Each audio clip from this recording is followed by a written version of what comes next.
Good morning, and welcome to the National Invasive Species Awareness Week webinar series hosted by the Southern IPM Center and sponsored by University of Florida, Texas AgriLife Extension, Auburn University, and University of Georgia's Center for Invasive Species and Ecosystem Health.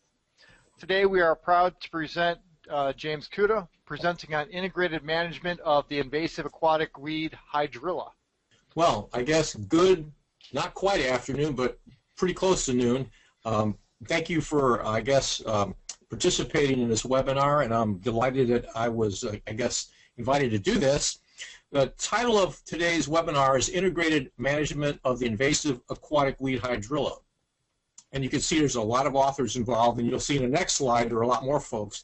What this is the outcome of a grant that we received from the National Institute of Food and Agriculture Risk Avoidance and Mitigation Program, aka NIFA RAMP. You can see the grant number and acronyms at the bottom of the first slide.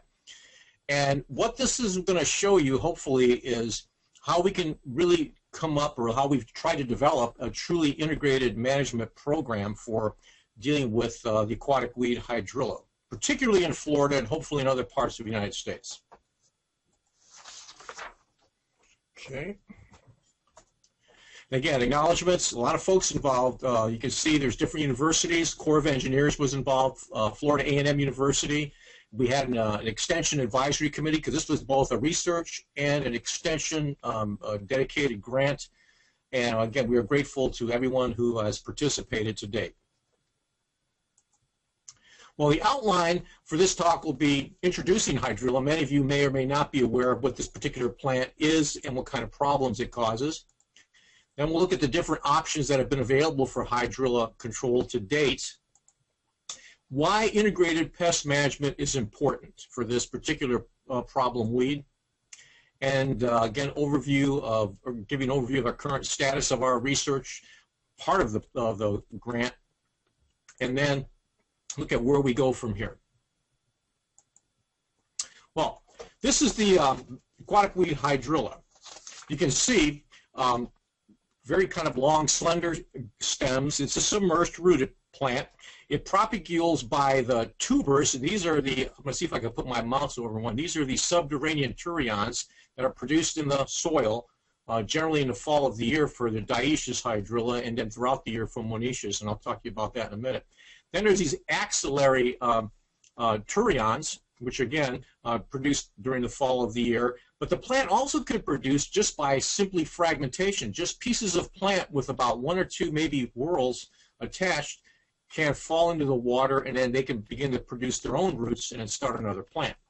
Again, the stems are long and slender, some branching. Leaves are almost an inch in length and about a sixth of an inch wide, very lanceolate. And they generally occur, well, primarily occur in whorls of about 5 to 8, but there are examples of 3 to 8. Although I'll talk a little bit about some differences between how Hydrilla differs from some lookalikes in the next slide or two.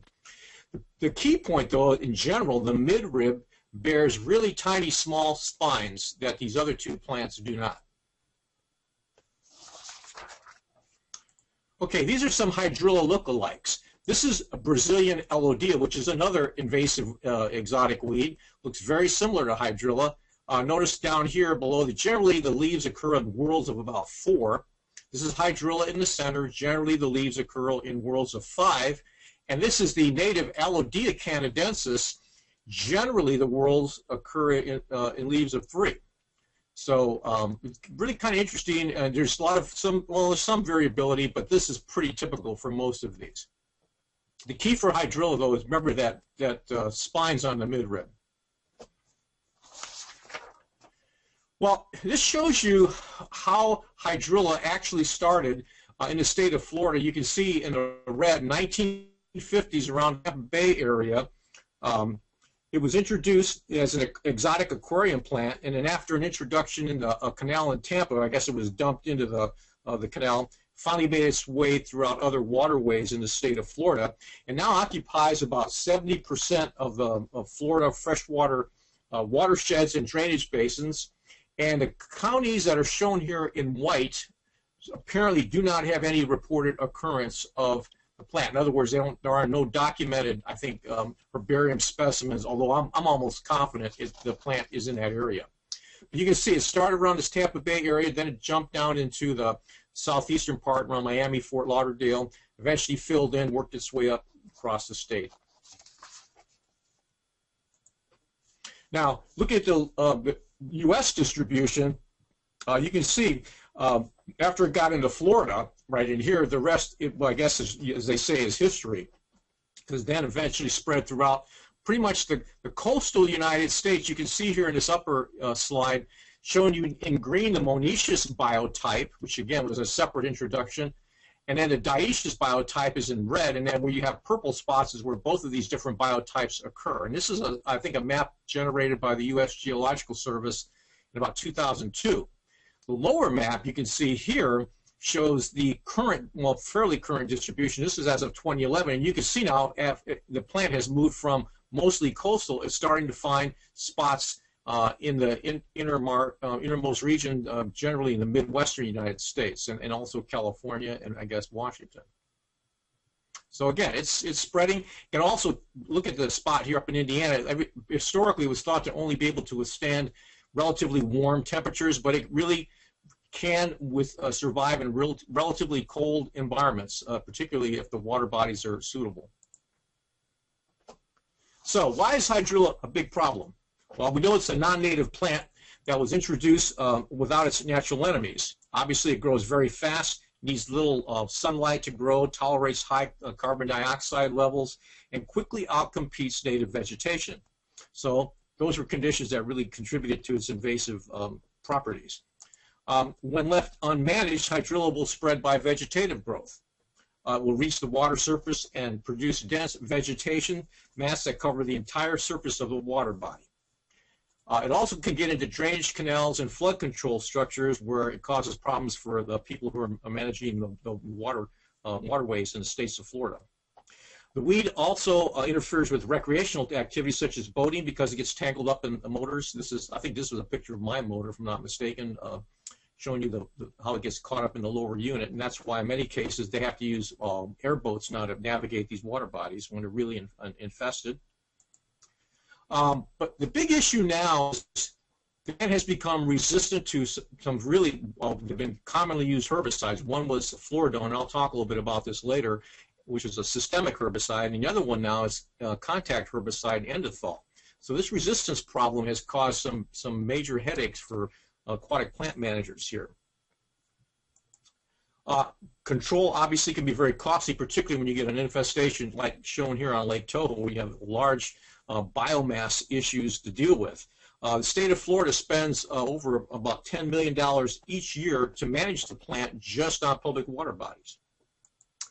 And it's pretty clear right now that we're beyond a situation where we can eradicate the plant. So what we need to do is come up with some very innovative control methods to basically keep it in check.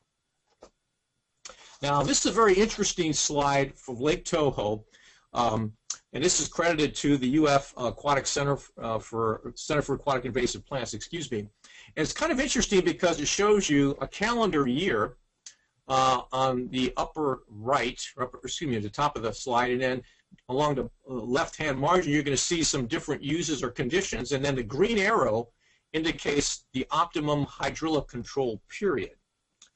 And so you can see as we go through this that you would think that you can control hydrilla pretty much any time during the year on Lake Tahoe because it's a fairly tropical climate. But as it turns out, there are many issues, biological, ecological, and so on, that limits the opportunities for management. Now you'll see here this little box where it says not advisable. This will increase in size as we go through the talk. And notice this first box is associated with higher temperature, lower dissolved oxygen during the summer. And if you try to control large mats of hydrilla during the summer months, the plant dies too quickly, you get oxygen depletion, you get fish kills, and so on. And as also you go through the year, we have high rainfall begins. There's rainfall also used for irrigation. We experience hurricanes and flood control issues. So again, that also limits the opportunity from, like, say, maybe from May to November now. It's not advisable during that time of the year. And then native plants are also part of our system where they're not being displaced by hydrilla. And you can see peak native plant growth also occurs during March to November. So there's got to be some concern about some non-target issues, particularly with herbicides.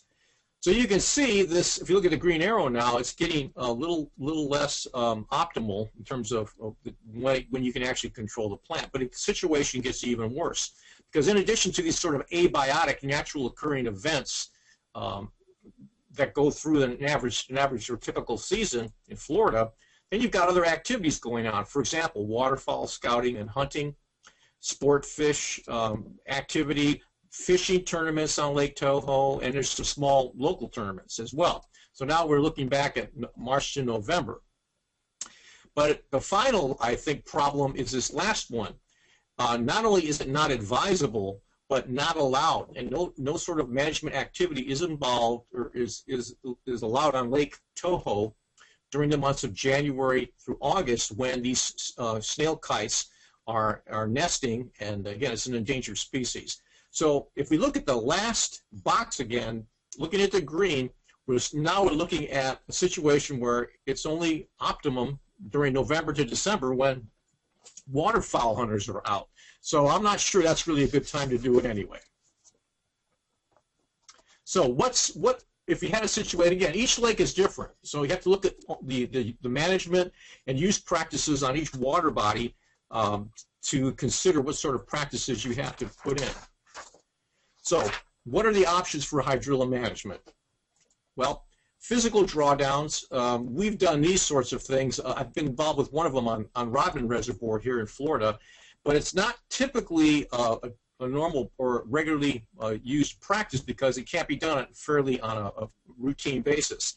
It was fairly effective the one time I'd seen it on Rodman Reservoir, but dewatered conditions are generally an exception rather than the rule. You're going to have to deal with the plant in a water situation. Mechanical removal is done on many water bodies. This is where you have harvesting. And it's not unusual, and in many cases it's almost necessary because you have to get these boat ramps cleared to allow boats to get into the water body for whatever activity.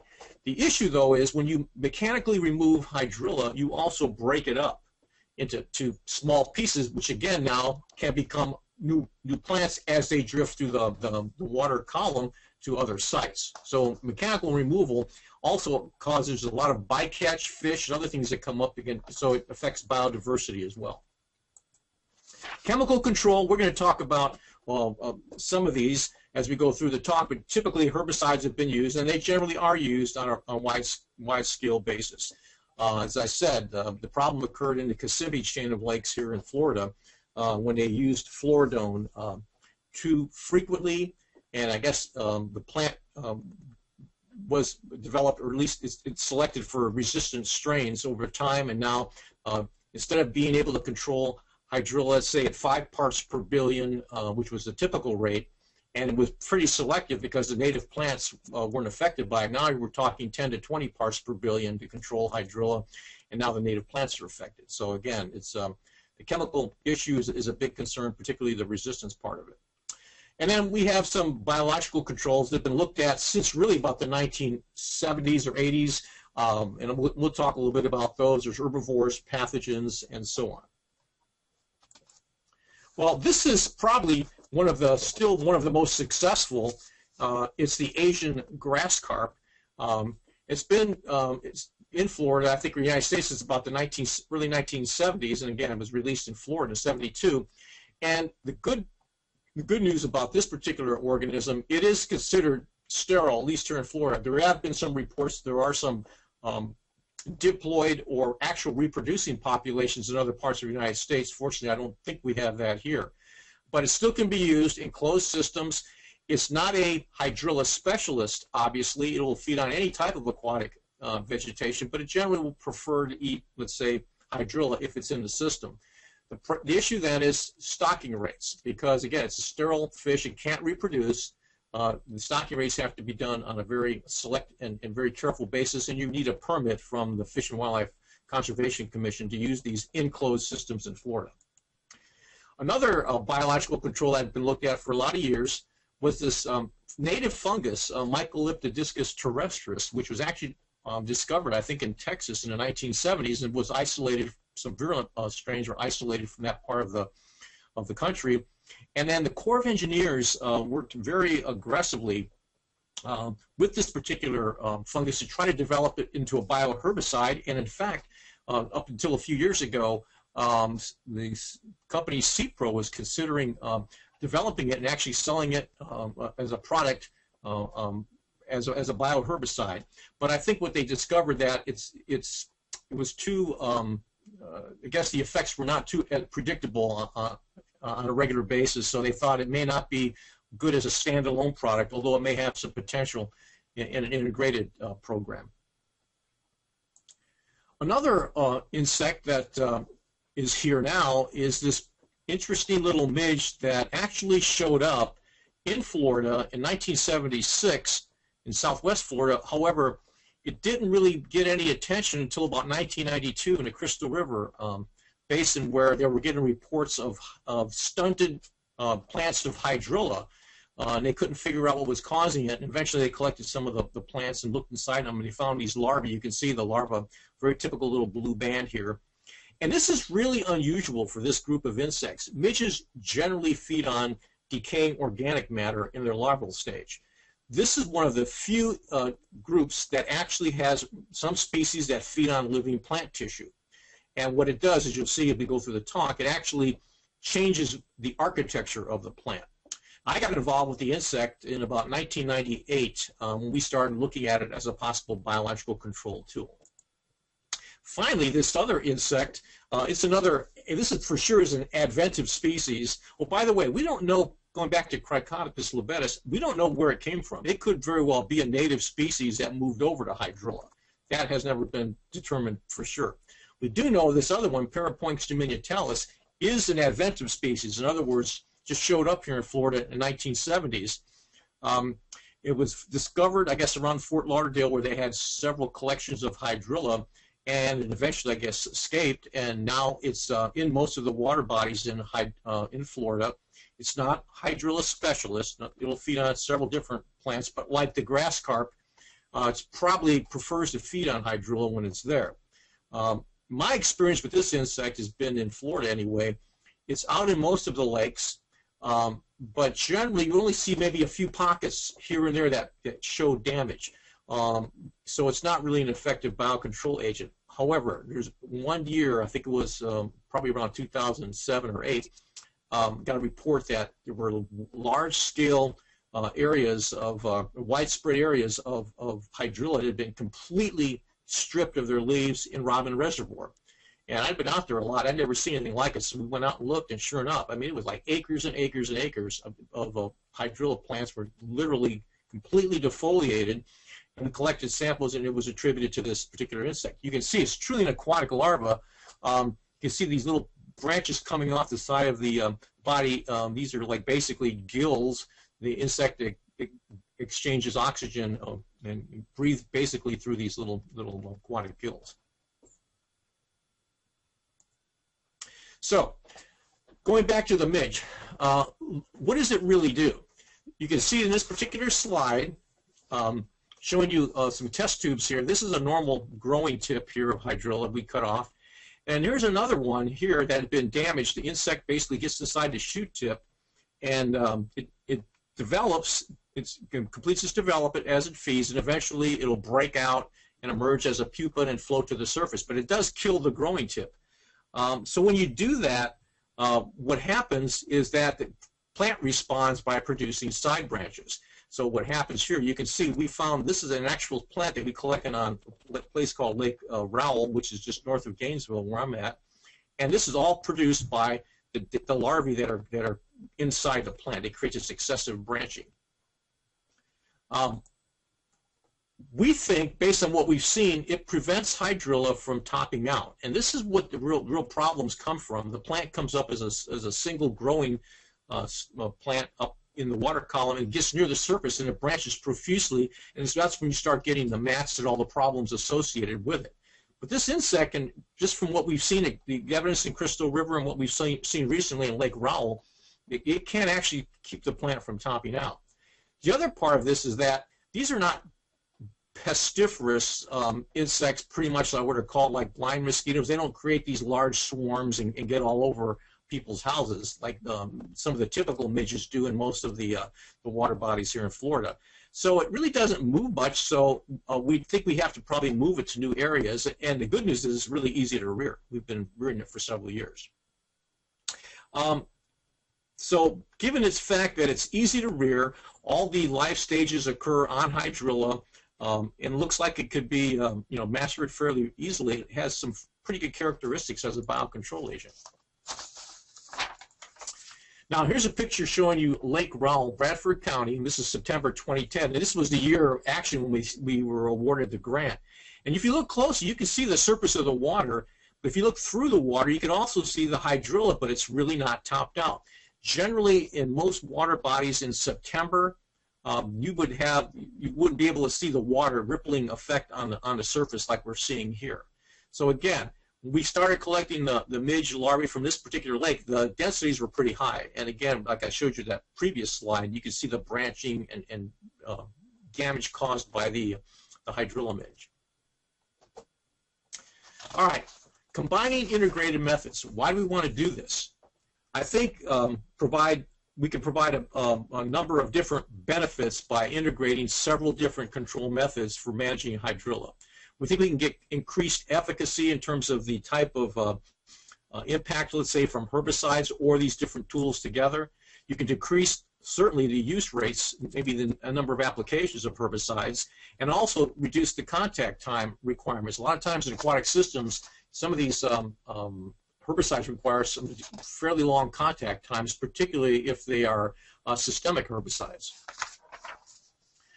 And then we can improve selectivity because now we're targeting hydrilla with, let's say, not only the herbicide because they're lower rates, but also we got these different tools, let's say the fungal pathogen, MT, and this insect that's targeting now hydrilla. So I think our goal is really to reduce the reliance on just herbicides alone, which I think has gotten us into this trouble where the resistance problems are occurring. And again, if we can do that, this will be a good way of getting into resistance management and help us to preserve the life of the other chemical tools that we have and that we are developing. So what did we do? We had these different organisms and a couple of herbicides, and we didn't know if they were compatible.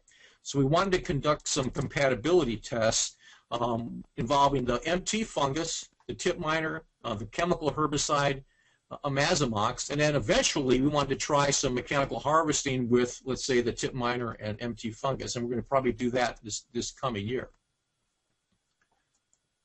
So this shows you we were fortunate to work with the Corps of Engineers in Vicksburg, Mississippi, where they had done some previous work trying to integrate the MT fungus with some herbicides. So we figured, why reinvent the wheel? Let's work with some folks that have already had some experience doing this, and they were really happy to be part of the project. And so what we did, we had several treatments, several replications where we had no treatments at all. These were the control tanks. We put in maybe only one agent in some of the tanks, and then we had a combination of two agents, either the MT with the miner or the miner with the herbicide Amazamox. Well, in previous studies, again, that's why we selected the Corps, they looked at combining fluridone, and I'll talk a little bit about that in a second. Fluridone, by the way, is a bleaching herbicide. It's a systemic herbicide that targets a plant enzyme, phytoene desaturase, which basically protects the chlorophyll. And you can see why it's called a bleaching herbicide. When you apply fluridone alone, you get this bleaching effect. The leaves, you can see, are basically become white or clear or bleached, if you will. When you did this alone, didn't have much of an impact. When you did the dry MT application, the fungus causes cell lysis once it gets into the plant. Not much of an impact here, although you can see some damage to the plant. When you put the two together, the fluridone and the MT dry, you almost got a complete collapse of the hydrilla. So again, we felt like combining these different approaches probably was the best way to go. Now, in our own experiments, in our first series of tank tests, we combined the MT fungus and the tip miner, and then looked at the effects 30 days after treatment. So when you added the MT fungus or the tip miner alone to the tanks, the Hydrilla grew pretty much comparable to the control. In fact, you had a slight, although not significant, increase where the tip miner occurred, and that's not unexpected because remember, the plant is being damaged by the feeding activity of the larvae, which again stimulates new growth. So you're getting a little bit of extra growth here. However, when you added the same dose of the fungus and tip miner to another series of tanks, the biomass was dramatically and significantly reduced. And if you think about it, it sort of makes sense because a fungus works by having to get into the plant to begin its damage or impact on the plant. And the tip miner, remember, is opening up the plant to invasion, let's say, by pathogens. So again, this combination worked really pretty well. Then we wanted to look at will the tip miner and this herbicide, Imazamox, be compatible? What we knew about Imazamox is that this is an ALS inhibitor. In other words, it inhibits the enzyme acetolactate synthase, which is basically involved in the production of amino acids for protein synthesis in the plant. So we also had some reports that at certain concentrations it would induce some branching in the plant. So we thought, well, if it does that, it's actually creating more breeding sites, let's say, for the tip miner. So theoretically, the tip miner would have more opportunities to increase its density as well. So if you looked at just numbers of shoot tips, you can see the control here compared to the tip miner and Imazamox, either compared to the control, the untreated control, not a whole lot of difference. The number of shoot tips were pretty comparable. But when you put the two together, the numbers of Hydrilla shoot tips were significantly reduced. And again, if you're affecting the plant's response to damage by the herbicide, which again is affecting amino acid production, then obviously the plant can't produce any biomass as well. So that's why I think when you put the two together, you get a much better response. The other part of this, though, as I said, we wanted to see if these things were compatible, so we also monitored the number of adults that emerged in tanks only where we put midge larvae in with the Hydrilla, and this shows you the larva here with the blue band, and there's the typical adult of the insect. This is the male, showing you the bands and then the filamentous antennae.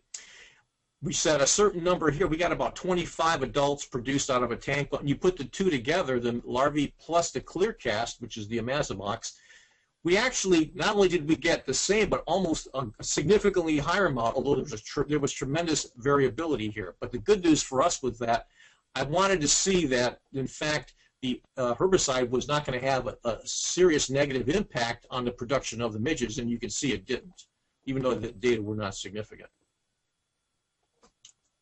So, what are we doing here? Well, this management approach, we're trying to integrate all three different tactics to change the architecture of the plant. So if we treat the Hydrilla with low concentrations of Imazamox, okay, right here, we can induce branching. The induced shoot tips now will create more breeding sites for the Hydrilla tip miner larvae. As the larvae develop and move within the plant, they basically open it up for damage by the fungus, then which can get into plants, which may not only reduce the growth or change the architecture, but in some cases it could even kill the plants as well. So combining these three tactics, the herbicide here with the insect and then the pathogen, we think we can prevent Hydrilla from topping out. And as a consequence, this is basically, I think, a good management approach, because that's really all you really need to do to allow the natural systems to come back, because now you're allowing more light in. People can move their boats through the mats fairly readily, and we did this on Lake Ronald with our other outboard, where your boat's not getting caught up in the mats. And basically, it just will allow other uses on the lake, for example, fishing and hunting and so on, because some of the fishermen like Hydrilla and some of the hunters like it as well. So, summary for this talk is what we've been able to show so far. We've completed the laboratory compatibility studies. The MT, the fungus with the Amazomox, by itself were completed in 2009. This was work that had been done by the Corps of Engineers. We looked at combining the MT and a tip miner in 2013. That part of the project has been done. We also looked at the tip miner and Amazomox in 2013 as well. So we completed a tank test to show the compatibility of these different organisms.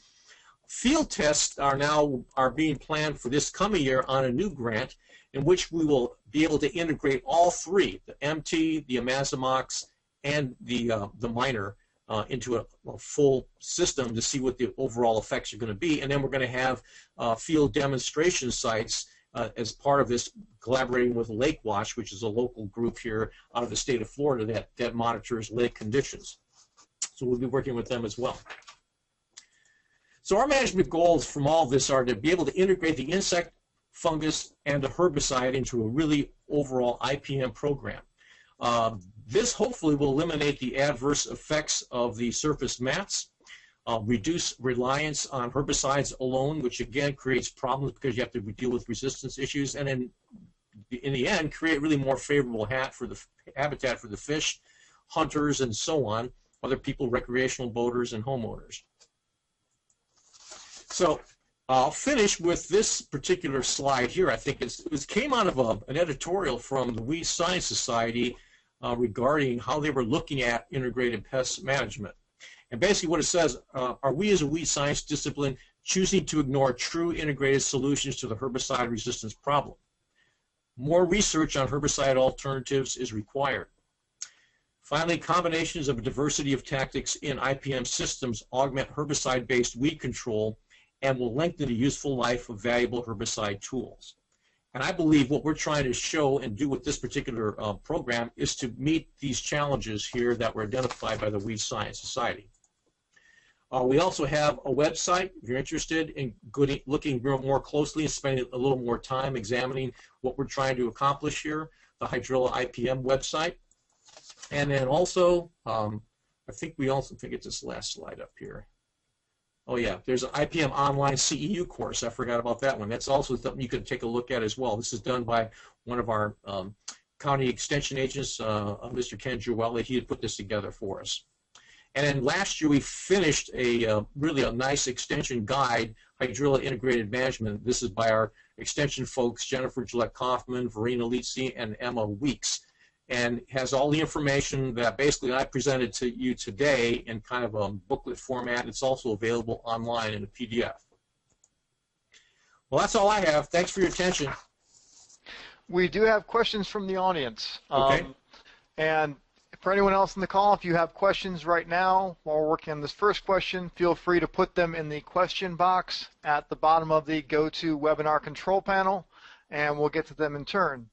So the first question we have is from Joy Marburger. It says, more north. Off the top of my head, I do not, but from some temperature data that we've looked at, looking at the temperature thresholds for the midge, it can actually get up, I think, in fairly cool climates. And I would also add, we know at least of one other species of the same genus, Cricotopus myriaphili, has been used as a biocontrol agent of Eurasian water milfoil up around British Columbia. So there's a possibility it could very well. I know for sure the ideal temperature range for the fungus and both the midge is between 20 and 30 degrees centigrade. Okay. We have a request that you go back one slide so the website address is still visible for them online. From the PowerPoint? Yes. Let me see if I can pull it back up here. Hold on. Escape the end of slide. Let's see.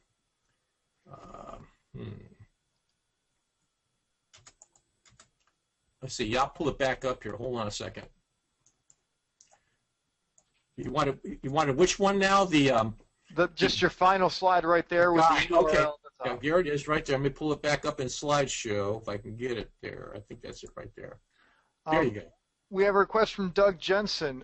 Please repeat concentration of Amazomox used. Off the top of my head, I can't tell you that, but that information should be in the guide.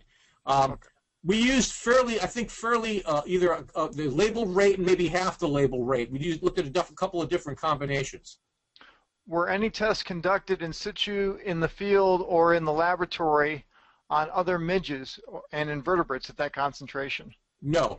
We only looked at this one midge because we knew this particular insect was the one that could actually have an impact on the growth of hydrilla. So we knew it would be a useful tool as part of an IPM project. Okay. We have another question following up on the range of the tip midge. Is there a climate range in which the tip miner can survive? Like I said, we know basically above 35 degrees centigrade. There's a paper we published just recently. It should be available online by Karen Stratman et al. That also might be cited in this Hydrilla IPM manual. I think it's about 35 degrees centigrade where midge activity pretty much ceases. When it gets really hot, they can't really function real well. But I think they can go down a little bit below 20. They can survive some pretty cool climates. Okay. Doug has a follow-up question. Are toxicity tests planned to conduct on those other non-targets? The other non-targets, maybe I'm not clear. The only things we looked at were just the midge was our only concern. The fungus looked like it was compatible with the herbicide. Now, if he's talking about other non-targets, he needs to maybe provide a little more specific information, and maybe I can address that. He was referring to the other midges that you said no other midges were tested. No. Okay, no. So no, we have no data on any other midges. Okay. We have a question. Is the treatment effectiveness on monoecious hydrilla also being studied? Yes, I think there's some interest in looking at that. I know they've looked at the MT fungus on monoecious hydrilla. We haven't looked at it too much at this point. We've done some. I think we've looked at in terms of the performance of the midge. We did some host range tests in the laboratory, and the midge really does like monoecious hydrilla. It does extremely well on monoecious hydrilla by itself. Now, whether we can combine the two, we have not been able to test that because we don't have any real populations here in Florida of monoecious.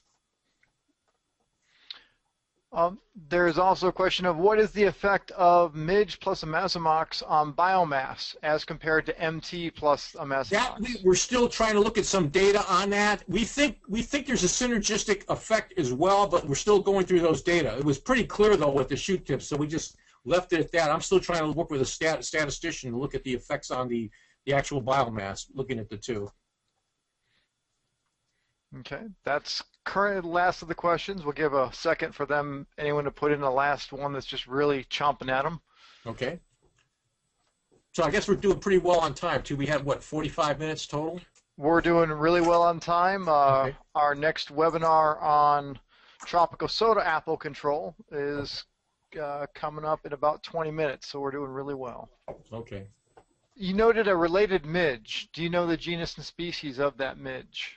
Yeah, well, the related midge was another species of the genus Cricotopus. It's Cricotopus myriaphili, which has been used as a biological control agent of Eurasian water milfoil, another submerged aquatic weed up in the northern part of the country, I think out of British Columbia, big Canada. I'd like to thank everyone for attending the webinar as part of the National Invasive Species Awareness Week. This recording and others in this series will be available at youtube.com/Southern IPM Center.